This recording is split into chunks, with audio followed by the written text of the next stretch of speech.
a personality, a cricketer that seemed to be beyond the ordinary. The Right Excellent Sir Garfield Sobers is the most famous Barbadian of all time. The title, the best all-rounder the game has ever seen, was bestowed on him by no less a judge than the late Sir Donald Bradman himself. It was an incredible innings, full of the most savage power, the most brilliant shots, the most delicate placements. Some of his footwork was absolutely perfect. The use of the superlative to describe him has long become trite. But many would ask, how else would you speak of the exceptional cricketing aptitude of a Garfield St. Auburn Sobers? This national hero of Barbados and international cricketing star loomed larger than life on the cricket field in a career spanning 2 decades. It was a career that brought him personal fame, if not fortune, and glory to his country.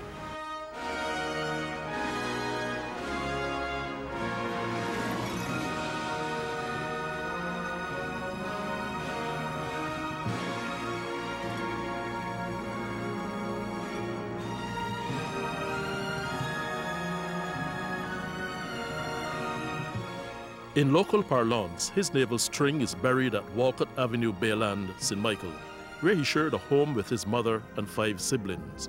He lost his father, a seaman, as a young boy when his ship was torpedoed by a German submarine during the Second World War. From an early age, Sobers demonstrated a skillful ability with ball games, particularly cricket, football, and basketball. But it was cricket that would become the dominant of the 3. Due largely to his cricketing skills and those of his brother Gerald, his primary school, the Bay Street Boys School, was able to capture the inter-school cricket championship for 3 consecutive years. My brother Gerald was the batsman and I was the bowler. In those days I was inclined to be a little bit scared of the hard ball, so I would prefer to bowl and bat lower down the order. And Gerald was far superior to better batsmen, so he was able to handle with the fast bowlers. And by the time I got into bat, only the spinners were on. So that had given me some kind of encouragement. And after school, then playing around the Bay Pastor, I think that was really where the main foundation of my cricket started, bowling at players like Dennis Atkinson and Roy Marshall and Norman Marshall. It was a very good foundation in those days. And then I went to play for a team called Kent with Garnet Ashby.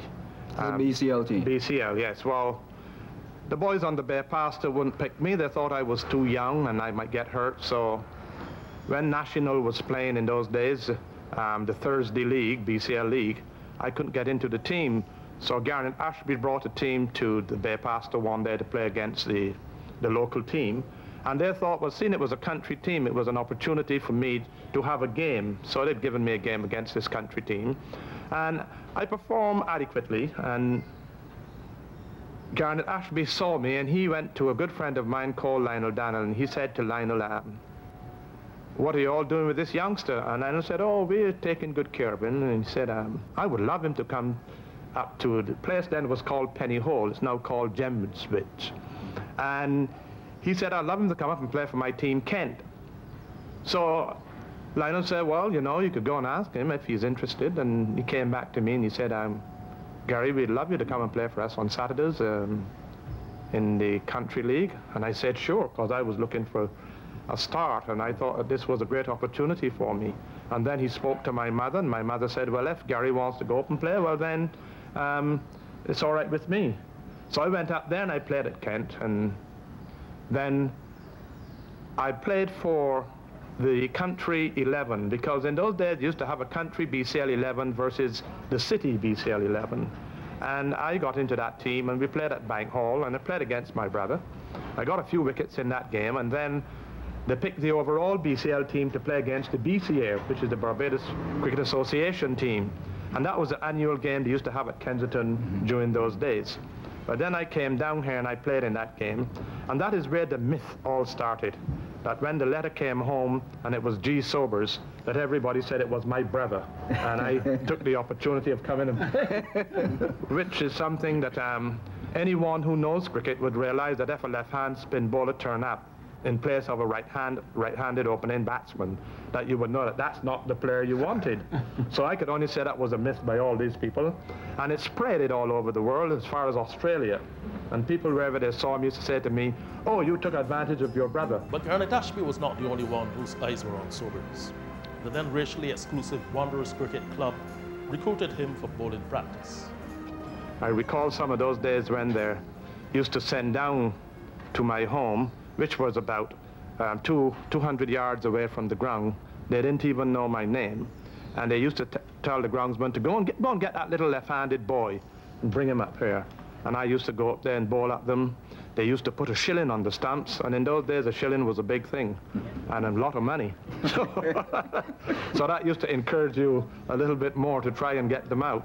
It was at Wanderers that Sobers caught the eye of the captain of the police BCA team, Inspector and later Commissioner Wilfred Farmer. Farmer offered him a chance to play for police in the 1951-52 season while he was only 15, and by the following year he was in the police First Division team. That same year he was called to trials for the 1952-53 Indian Tour of the Caribbean and made the team as 12th man.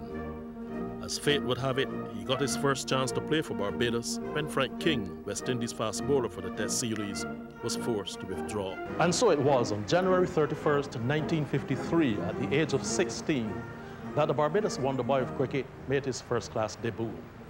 Batting at number 9, he scored 7 not out in his only innings, but made an immediate impression as a bowler, taking 4 for 15 and 3 for 92. This early milestone in his cricketing career was the catapult to launch him into international cricket 1 year later as a West Indies player. It was the 5th and final test at Sabina Park, Jamaica, against the English touring side.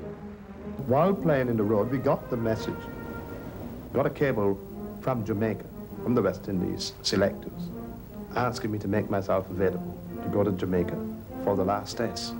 Well, then you knew how I felt. Playing with the 3Ws was something that I never dreamed of at that age.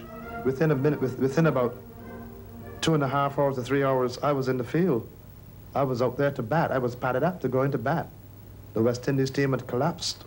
The 3Ws, J.K. Holt, Jeffrey Stallmeyer. But when I walked down, when I walked down the steps onto the playing area, the ovation I got being a youngster, it was something overwhelming.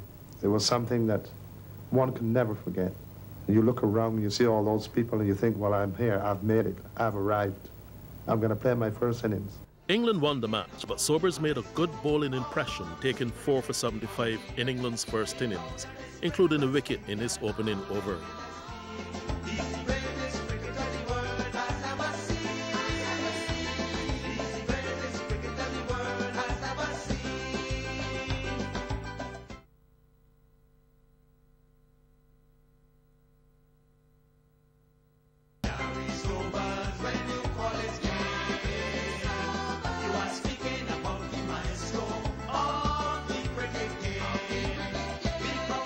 As his cricketing career unfolded, Sobers was emerging as an outstanding left-arm batsman and bowler. In the bowling department, he could deliver from spin to medium fast, but was more effective with fast bowling.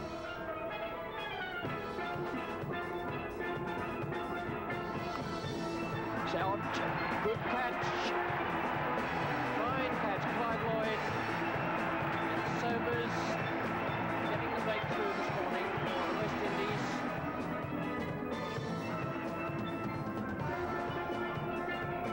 Al, that must be out. What an extraordinary thing for Illingworth to do. A late swinger from Gary Sobers with his second new ball. Sobers keeping going wonderfully well now in his 23rd over. And that's it. And down, underwood out, first ball, put it forward, short leg.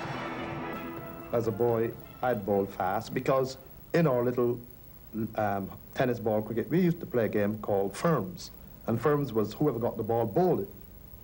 And spin was really, in those days, wasn't very good. You had to bowl quick and try and get the fellow out, because if somebody catch it, whoever caught the ball, also they batted. So it means that the bowler had to bowl the fellow out, or catch the ball himself, or run him out, or do something. But it wasn't, he bowled the ball, somebody catches him, and you go and bat. So you had to learn to bowl all different styles. But it didn't end there. When I went to the league as a youngster, then I realized that I had to do practically everything. Had to open the bowling, which I love anyhow. It was only giving me exactly what I wanted to do for years. And then when you were tired bowling fast, you came on and you spin. And then I developed the Chinaman Google, because I find that I got a lot more pleasure out of bowling that than even the others, because I used to get a bit of fun watching batsmen going in the wrong direction. Oh, the Chinaman. The Chinaman pitched on a perfect length, straight through the gate. I think he told Sobers to bowl him one the other way. His fielding position was usually close to the wicket, where he was one of the most brilliant. In this position, he took several extraordinary catches at short leg and slips, finishing his first-class career with a record 407 catches in 93 tests. But it was his batting prowess that would forever etch King cricket in the minds of fans all over the world. He was rated as one of the finest stroke players, with an ability to read both spin and swing quickly. Beautiful shot by Gary Sobers. Really picked that up and clipped it away through mid-wicket.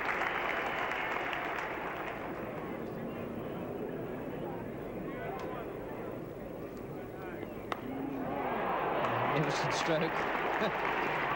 It really was wonderful to watch. The gentle defensive stroke, first couple of balls of the over, and then that really classic off drive. Got it away there, just through the extra cover position.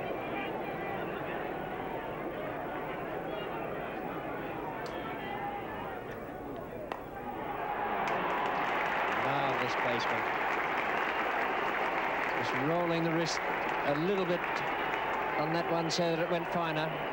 By the time of his retirement, his test aggregate had reached 8,032 runs, a record then, but one which was subsequently surpassed. In first-class cricket, he made 28,315 runs, including 86 centuries, averaging 54.6 per innings, figures which survived as West Indies records for nearly 2 decades. Another Sobers batting record was his perfect score of 36 from 6 sixes in an English county match. That record was subsequently equalled by the Indian batsman Ravi Shastri.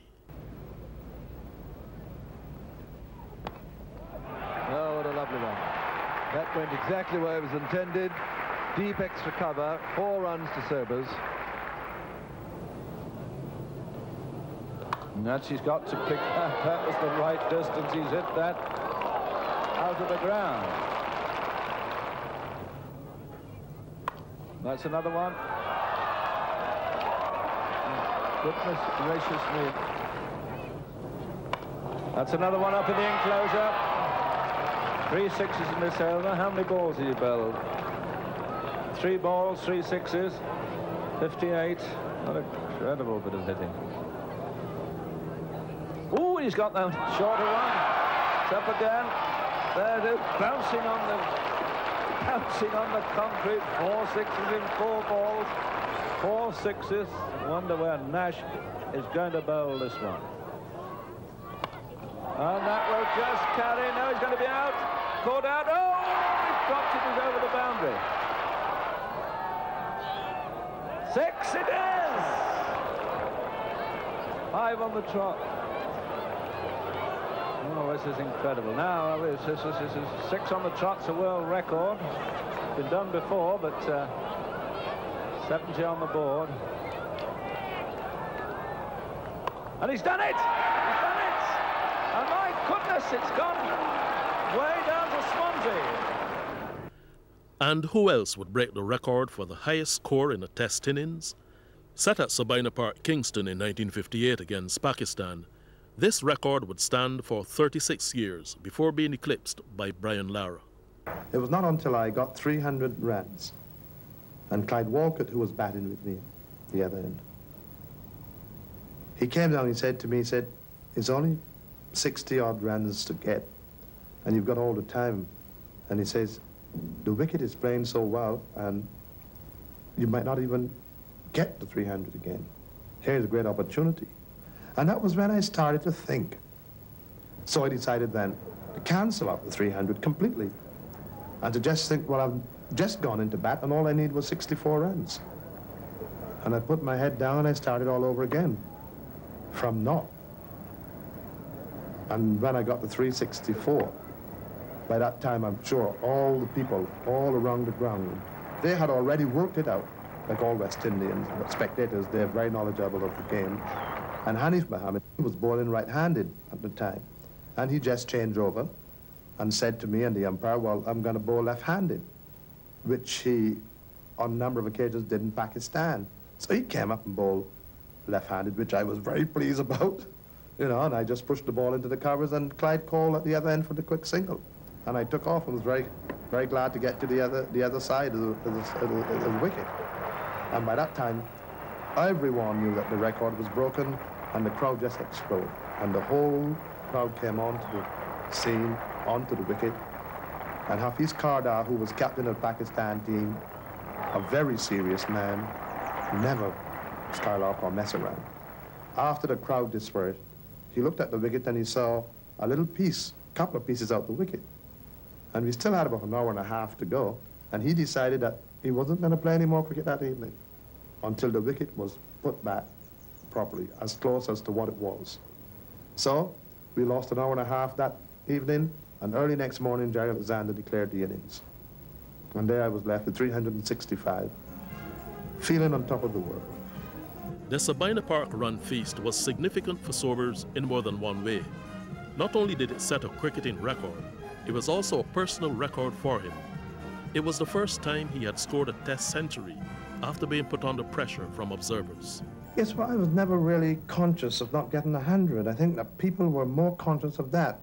And I think that after a while of being reminded by people that I'd played so much Test cricket and hadn't scored 100, I think I started thinking about it myself.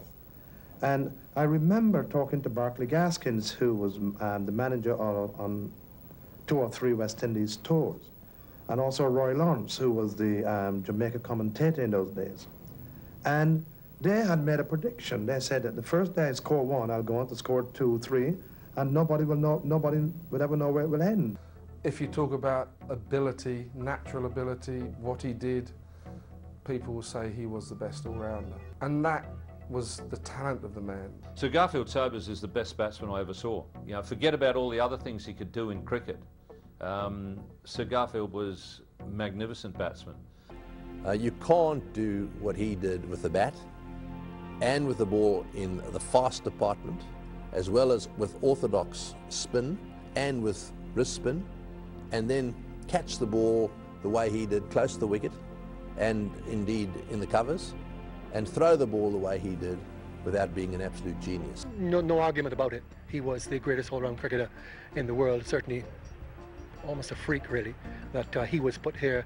I'm of the firm belief that people are put here to do certain things, like Pelé to play football and Muhammad Ali to box, and Sobers was put here to play cricket, and he played it magnificently.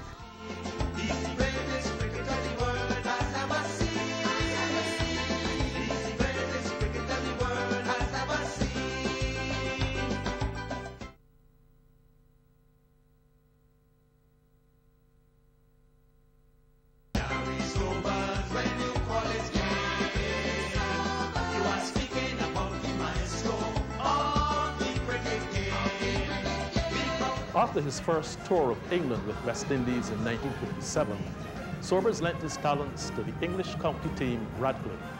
He spent 5 seasons with Radcliffe from 1958. After touring England with West Indies in 1962, he switched to Norton Club, helping them to win the league title in 1964. But just before his foray into English club cricket, he played the first of 3 seasons with South Australia in the Sheffield Shield. Such a hit he was down under that attendances rose by 89%, leading to a 2.5 times increase in gate receipts. He topped both the batting and bowling averages at South Australia that year. But it was the iconic tied test between West Indies and Australia in 1960 that left Sobers with his best memories of cricket down under. Hailed by cricketing enthusiasts as the greatest game of all time, the tied test set a cricketing first for tied games. Sobers remembers it as a particularly exciting match. It looks as though Australia had it all sewn up. it was Sobers who bowled the penultimate over. 7 runs needed. Benno going for yet another quick single, and Davidson is run out. Thrown out by Joe Solomon from mid-wicket. Davidson out for a wonderful 80. Only 3 wickets left, only 6 minutes, and 7 runs still wanted. The number 9 batsman, Wally Grout, squeezing out a run to deep mid-on, so it's 6 to win. Sobers to Benno, who wants to farm the strike. He can't get down the other end to face Hall. Those were the days when Australia had 8 ball overs. The last one was bowled by Wes Hall. Swing by Grout, they're running for anything now. 1 run, 1 more run. Australia want 5. And then we had that breakthrough when Wes bowled the bouncer. Now, Sir Frank told him not to bowl, but Wes decided he was going to bowl it anyhow. And Richie went and had the hook and got the top edge, and Alexander took the catch behind. I got him, didn't I? He says, but that's not the point. 6 balls left, 5 wanted, 2 wickets in hand, and no run for Mekif. 5 runs needed off 5 balls. Well, he didn't get a touch, but Grout is running for a bye to the wicketkeeper. Alexander throwing Hall, and Hall throw missing, and if he'd hit the stumps, Mekif must have been out. 4 runs wanted, 4 balls. It must be a catch out on the leg side. Hall goes for it, Kenai's going for it too, and Hall drops it.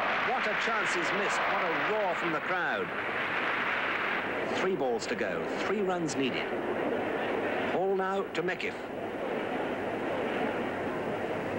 It could be 6, and this it's cut off by Conrad Hunt. He's going to cut it off. 1 run. The second run brings the scores level.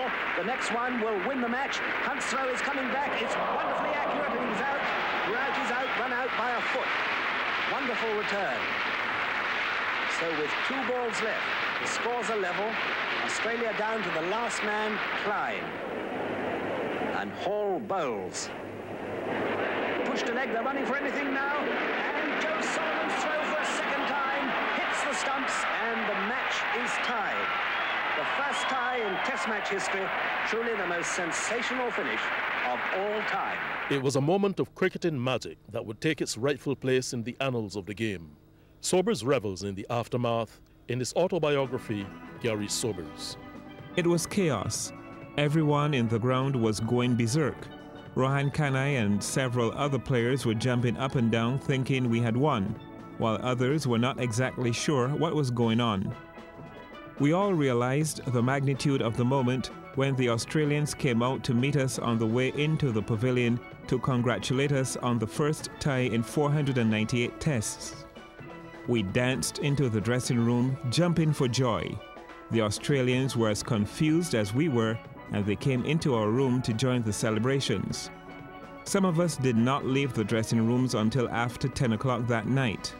We just sat there and let it digest. This was history. That was a tremendous match, and I don't think there will ever be another one, as I said, because it was the last ball, the last second, the last run, and the last wicket, the last everything. It was inevitable that the Prince of West Indies cricket would one day ascend to the cricketing throne. And in 1965, when Sir Frank Worrell retired, he logically fell into the position of captain. We had a very good year that year. I think it was the first time we'd beaten Australia, and we did it in the West Indies. And then 1966, where we first had our independence, and it was the first Shell Shield series. And we had a very, very good team. And it was wonderful to captain a team such as the team we had. Unfortunately, I don't think that Conrad Hunt was here. I think Conrad was still in England looking after business there, and we were without Conrad. But even then, we still had a very remarkable team, a team that I think that anyone would have loved to captain. And I was the lucky one. The scenario is this: you're walking out in a test match. Obviously, Charlie Grove and Wes Hall will be limbering up because we are going to open the bowling, as per usual. Then suddenly, you look across, and Sir Frank Worrell and Sir Gary Sobers are in conversation. And you wonder, what are they saying? Is it the field placing or what? Then suddenly, I noticed they come over to me, and So Gary says to me, Wes, I've told Frank that I would need to open the bowling. I believe I can open the bowling because I'm convinced I will only need 1 over, and I'm going to do boycott in. And I said, have you spoken to Big Charlie? He says, no, I'm talking to you. So I said, okay, you have the ball. And so Gary took that ball, 2 outers, and then 1 big inner. And presto, Boycott, you know, England's best batsman is back in the pavilion. So I said to myself, man, maybe he's got the man out. Perhaps he should go on, you know. And then at the end of the over, he says to me, big boy, your turn. You know, he was just, he had planned it. He knew that Boycott would be vulnerable to this in-swinging ball, something that I couldn't do. And, you know, and he did it, 1 over, and he did it. Again, at Leeds in 1966, I am lumbering up to open the bowling again. I wonder why Charlie wasn't the man at that time to equalize it. But again, Sir Gary comes up, and Peter Lashley opens the ball in. And what happens? Boycott again is out. Well, was it a reason? Was it something that I couldn't get Boycott out? No. It was simply that he saw that in himself and Peter Lashley, the ability to bowl that in swing that I couldn't do. And I think that sums it up. He would get the opportunity to exploit the conditions, and if a bowler couldn't do a particular job, he or another bowler would do it. And I think that is the type of creativity that I would associate with Sir Gary Sobers. Sobers enjoyed immediate success as captain when his team defeated Australia in the first test at Sabina Park, Jamaica. West Indies went on to win the series and claim the Frank Worrell Trophy. It was the first time West Indies had beaten Australia in a test series. In 1966, he enjoyed spectacular success in England, and in the euphoria was christened with the sobriquet King Cricket and celebrated as the greatest cricketer in the world by the Calypsonian Sparrow in the song Garfield Sobers. Anyone can tell you it's the great Sir Garfield Sobers. This handsome Barbadian lad really knows his work. Batting or bowling, he's a cricket king. No joke, 3 cheers for Captain Sobers. I was fortunate to have been in the team in the touring party at Lord's in 1966 when Sir Gary made what I consider to be one of his most brilliant innings. If you recall, we were in deep trouble, and himself and David Holford saved the West Indies. I regard that as being one of the best innings I've seen Sir Gary play. It was Sobers' 4th England tour, but his first overseas as captain. The West Indies were 1-up in the series, but when on the Monday morning Kanhai was caught by Parkes off night, England were poised for victory.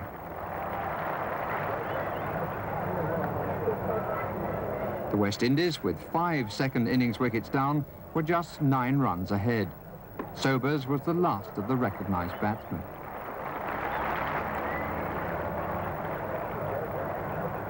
He was joined at the wicket by his cousin, David Holford, playing in only his 2nd Test match. In spite of that, the captain made no undue effort to protect him from the eager English attack. For us to have saved that match, or to even to have tried to win it, David Holford would have to stand on his own 2 feet, and he'll have to perform.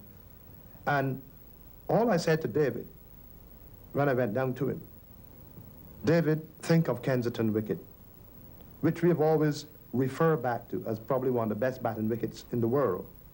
Although Kensington wicket also, to me, is one of the best cricketing wickets in the world.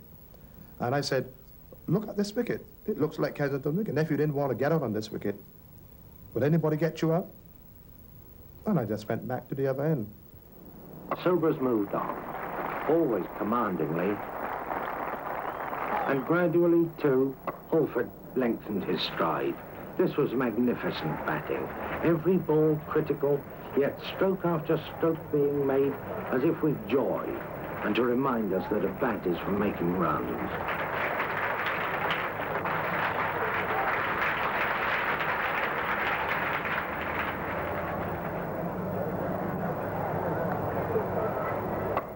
In the afternoon, typically with a boundary, Sobers completed his 2nd Test century in successive matches.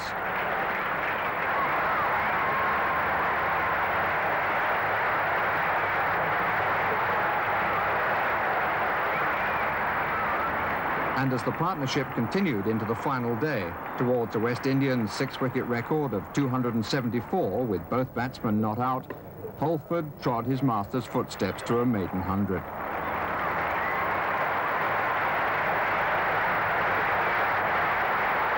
from apparently certain defeat, Sobers was able to set England a challenging target. The match was drawn, and the West Indian spirit in the crowd flowed freely. The 132 I saw at Brisbane was, for a long time, the best knock I thought I'd ever seen by any batsman. And watching him feel the occasions when he went through the air to catch a ball in front of somebody, and another occasion I'd never seen him in the outfield before, and I saw him run, I think it was against New South Wales, I don't remember the batsman, I saw him run about 20 yards, threw himself, caught the ball, flipped over and was standing up. I thought that here was an exceptional cricketer who I'd never seen this on a cricket field before. So I was meeting a sort of contemporary person whom I'd played a little cricket at a very early age, and here in 6 or 7 short years I was now seeing a personality, a cricketer that seemed to be beyond the ordinary, far beyond the ordinary. No one in my, as an all-round cricketer, I have not met or seen anyone on the cricket field who behaved quite like how Sir Gary behaved, and with such ease. Sir Gary would be one of the few batsmen in the world that I did not sleep while they were batting in the team, but whenever he batted, I was there watching. Not that I learned much, but I think I learned how not to bowl at great players.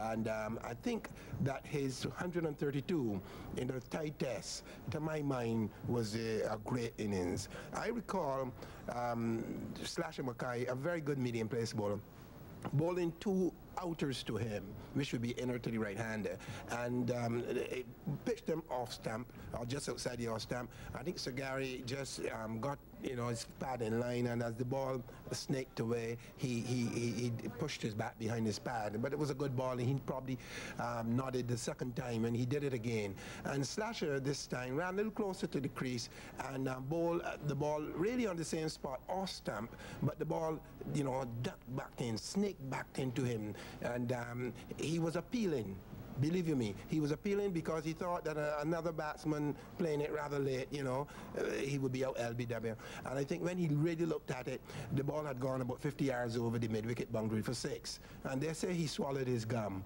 And I think he endorsed that afterwards. The other great of his was the 152, I think it was, in Sydney, in the same 1960 series. And one stroke in particular, Mickiff was a very fast bowler and a controversial bowler, and he bowled a pretty tidy spell at Sir Gary, and then he bowled a slower ball, and believe you me, Sir Gary went forward, beaten, well, I must say, in the flight, even though it was a slower ball, and probably not getting contact as yet as when he expected. He came back on the back foot and hit it out of the Sydney cricket ground. That's 130 yards. I thought that was a great shot. And Mickiff, he was mystified, bemused, he can do whatever. And I thought that those two, well, it is my misfortune if you're going to ask me to describe the best, to see it. But I think that those 2 innings were his greatest. It was the 3rd international between Australia and the World 11 on the Melbourne Cricket Ground in January 1972, and Gary Sobers scored 254.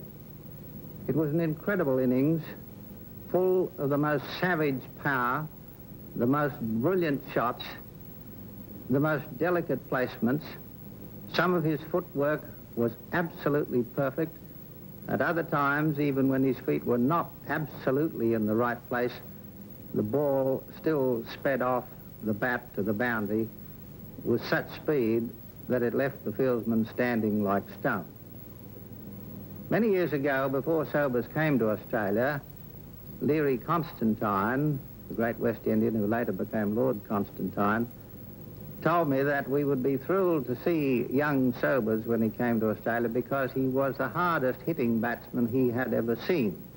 Well, as Leary himself was a hard hitting batsman, I knew we had something to look forward to, and sure enough we did.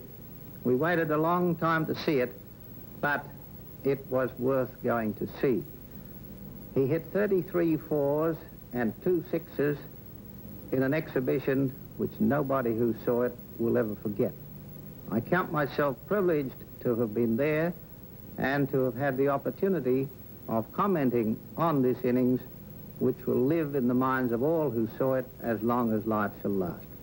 My dumbfoundedness in playing cricket with Sir Gary was the ease with which he played it and his outstanding ability to assess a situation. In most cases, Sir Gary would take an over to assess an incoming batsman and determine who was the best bowler to get that batsman out, or from the way he was playing, whether his bat was too far in front of the pad, whether he was playing with his bat too far away from his body. He knew the type of bowler he had that would get that batsman out and exactly where he would play the shot to.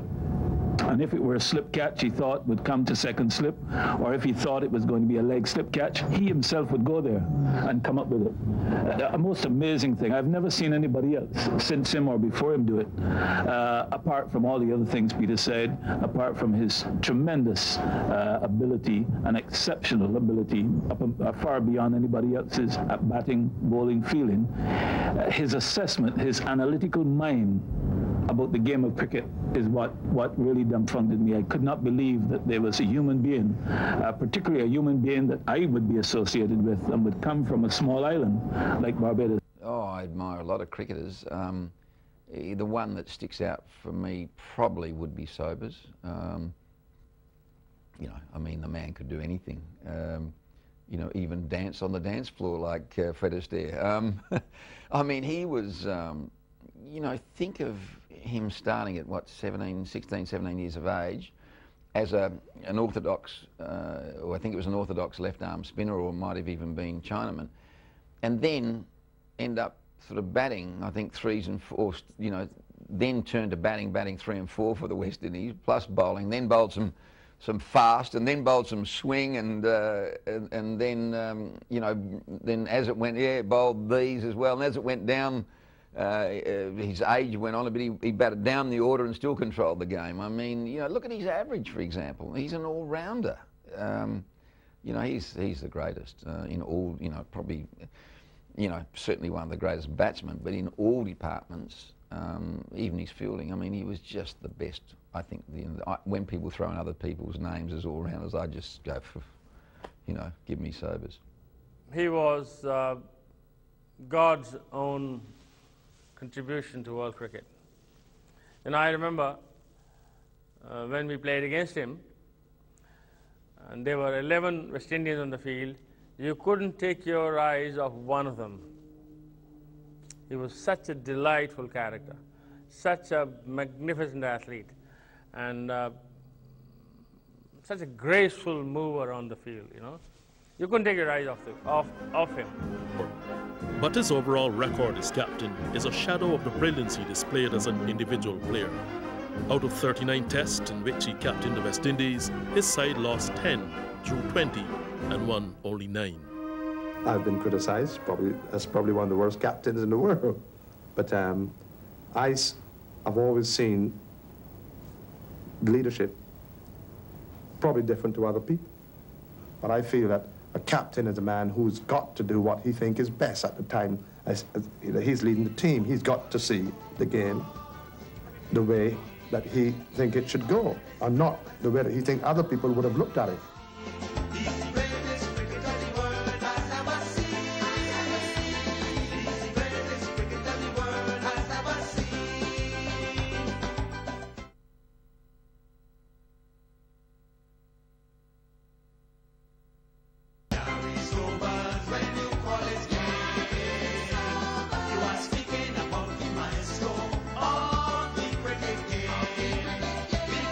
Dark clouds are wont to cast a pall over the most brilliant sunset, and an otherwise illustrious career was tarnished by 2 unfortunate errors of judgment by Sobers.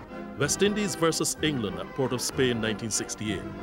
West Indies are on top of the game and declare in the first innings. Then in the second innings, with a lead of just 122, Sobers declares again, leaving England a mere 215 runs to chase, with nearly 3 hours on hand. The English rose to the occasion, winning the match with 7 wickets in hand and 3 minutes to go. 80 runs needed as Cowdrey faces Gibbs. And he's hit that hard and high, and he's going down the long on boundary, and it's 4 runs, well clear of all the fielders. England score 140 for 1, chasing a target of 215, which means they need 75 in 55 minutes. Sobers comes in, bows to Cowdrey, and he's played that one down to fine leg, and it's 4 more runs. 4 more runs to Cowdrey. Sobers in, bows to Cowdrey, and he's hit that through, and it's 4 runs. So England now need 47 runs for victory. Gibbs comes in, bows to Cowdrey, and he's hit that high, and he's going to be out. That's the end of Colin Cowdrey's magnificent innings. Caught Sobers, bowled Gibbs for 71. Gibbs comes in, bows to Boycott, and he's hit that high, and he's gone for 4 runs. 19 now for victory. Gibbs comes in, bows to Boycott, and he's cut that one down. It's 4 more runs. 9 runs for victory. In over even time, Gibbs comes in, bows to D'Oliveira, and he's inside edge, and he's gone down to fine leg, and they're going to take 2 runs. 3 runs needed now for victory, and it could well be that this is the last over of the day, of the match. And he's hit that to mid-wicket. They've taken 1, and they're taking another 1. 2 runs. Gibbs comes in, bows to D'Oliveira, and he's played around the corner, and they're taking it. England have won. England won a memorable victory with probably 2 balls to go. It was an extraordinary match. The loss caused an uproar among West Indies fans, some of whom vented their anger by burning an effigy of the West Indies captain. But Sobers remains unapologetic. It's quite obvious that you can say, well, you give them 300 to win in an hour and a half, there's no way they can win. A lot of captains would have done that as a gesture of giving the fielding team a chance to go on that. But not me, no. You gave them 215 in 165 minutes, didn't you? Yes, and I think that that's a cricket match. I feel that games should be played that way. An interest should be created at all times in a cricket match. Otherwise, what we should have done is batted right through the evening. There's no sense making a declaration and giving a team half an hour to bat for 11 men to go and just stand up, give away a lot of silly runs, bowl all kind of bowlers, because there's nothing left in the game. The people who come to watch, they're bored because there's no interest. No, I never felt that way. I felt if you're playing a cricket match at all times, there should be interest up to the end. And that is how I captained my team. But I got criticized very heavily for that. And if I had to do it again, I will do it all over the same way that I did when I was captain. But if Port of Spain 1968 was an awakening for Sobers, his moment of truth was yet to come. 2 years later, he accepted an invitation and played in what was then Rhodesia, now Zimbabwe. At the time, under United Nations sanctions, 49 to vote to African people, and the object of protest by many Caribbean people. The story broke on September 7, 1970, when a London newspaper reported the proposed visit, and the outcry was immediate. In Rhodesia, he received a standing ovation all the way to the middle, endorsed with a rendition of "For He's a Jolly Good Fellow." That night he had dinner with the minority Rhodesian leader, Ian Smith. All hell erupted on his return to the Caribbean. The jolly good fellow for Rhodesian whites was about to be thrown under the bus by his own people. Antigua's Workers' Voice, a trade union paper, labeled him a white black man, while others, including the Jamaica Labour Party, demanded he resign or be stripped of the captaincy. The outrage was not confined to the Caribbean. The then Indian Prime Minister, Indira Gandhi, indicated that the Indian tour of the Caribbean in 1970 might have been called off if the West Indian side included Sobers. Things came to a head when the then Prime Minister of Guyana, Forbes Burnham, served a notice that Sobers would not be welcome in Georgetown unless he apologized. A settlement of the issue was finally brokered by the then Prime Minister of Trinidad and Tobago, Eric Williams, who drafted a letter of apology for the West Indies Cricket Board, which Sobers would later sign. The emissary was the then West Indies player and friend of Sobers, Wes Hall, who was coaching in Trinidad at the time. It read, "When I was invited to play cricket in Rhodesia, I thought of only 2 things: my love of cricket and my hope that I would be able to contribute to greater West Indian dignity. I had not realized the deep feelings of the West Indian people in this issue of Rhodesia. I have since learned of the wider international issues involved on the question of Rhodesia. If I had known or thought of these matters before going, I would never have gone to Rhodesia. If another opportunity came my way to go to Rhodesia, I would not now accept it. Sobers signed the letter, and the flames of a raging inferno were quietly extinguished. We erect monuments as lasting memorials to the events and people who take us beyond the boundaries of the mundane into new avenues of glorious possibilities. This statue, first erected in 2000 at another location, now adorns the entrance to Kensington Oval, a place where Sir Garfield would have executed some of the strokes of his cricketing genius. It's but one in a long list of accolades bestowed on the Barbadian hero. The list includes Wisden Cricketer of the Year, the Carl Nunes Award, the Walter Lawrence Trophy, Hall of Fame inductee in Hartford, Connecticut and Antigua, a Players' Pavilion named after him at Kensington Oval, the Garfield Sobers Sporting Complex in Barbados, inductee in the ICC Hall of Fame, an international schools tournament named in his honor, the Order of Australia, and a knighthood from the Queen. The Queen knights him with a sword.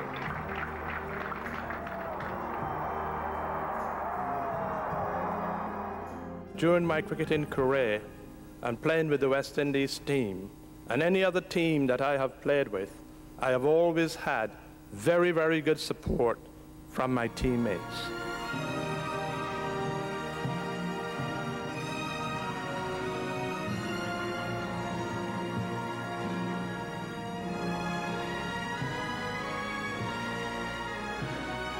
Memories will fade of ordinary folk whose earthly journeys cease, but the stroke of a genius will forever be etched in the sands of eternity.